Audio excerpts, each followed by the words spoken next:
तो सिस्टर तृप्ति, इतने सारे धर्म हैं, इतनी सारी मान्यताएं हैं, तो हम कैसे समझें कि क्या सही है, क्या गलत है, कौन भगवान है, कहाँ भगवान नहीं है? ये इसका अंतर हम कैसे करें?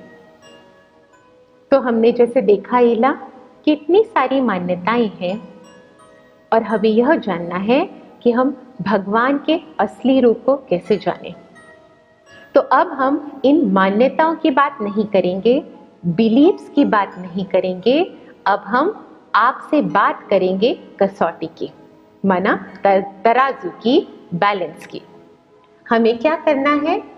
हमें कुछ पॉइंट्स को देखना है और उन पॉइंट्स को कसौटी पर देखना है कि कितने खरे उतरते हैं।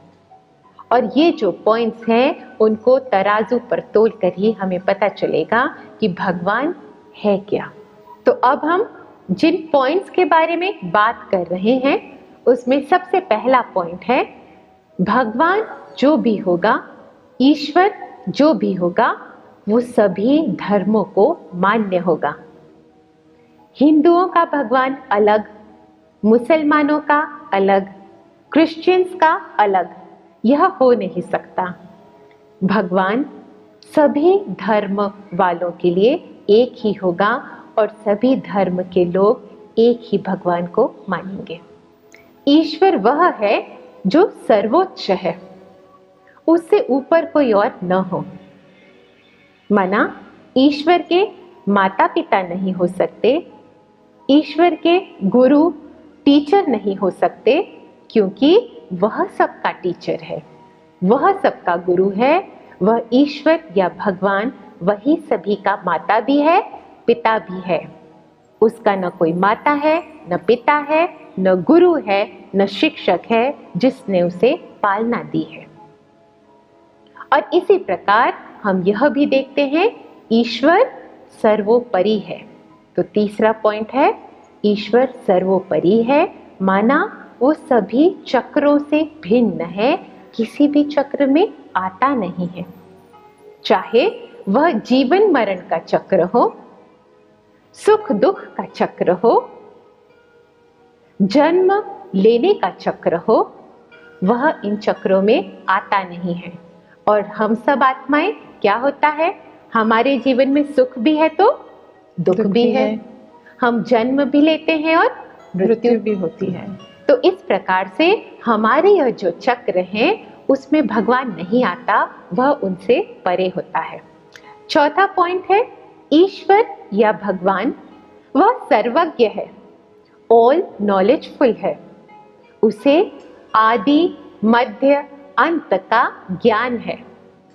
वह त्रिकालदर्शी है, तीनों कालों को जानता है, त्रिनेत्री हैं, दिव्य चक्षु होते हैं उसके पास, त्रिलोकी नाथ है, तीनों लोकों का नाथ है। वह त्रिमूर्ति है, माना ब्रह्मा विष्णु शंकर का भी क्रिएटर है।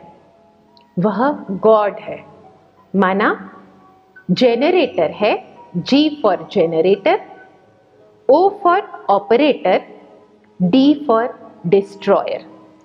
तो GOD गॉड, माना ब्रह्मा विष्णु शंकर का रचयिता।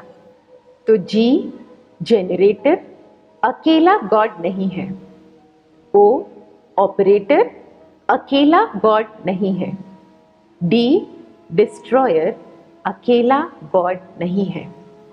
GOD गॉड, इन तीनों का रचयिता गॉड है, भगवान है।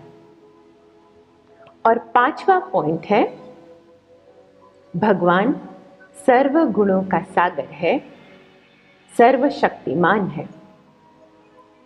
तो जैसे आत्मा में 7 गुण होते हैं, आत्मा गुण स्वरूप होती है, परम आत्मा गुणों का सागर है। पवित्रता, शांति, प्रेम, आनंद, सुख, ज्ञान और शक्ति, इन 7 गुणों का वह सागर है।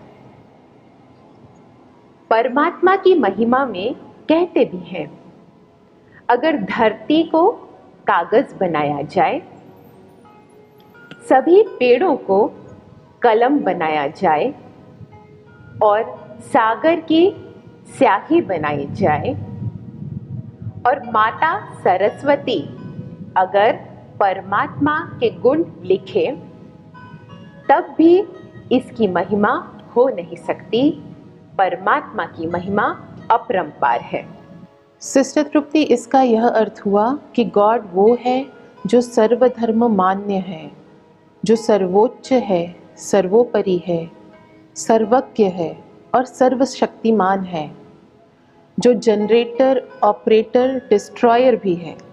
तो वैसे तो गॉड को डिफाइन करना बहुत ही मुश्किल है, असंभव है, पर ये उसकी एक शॉर्ट डेफिनेशन है।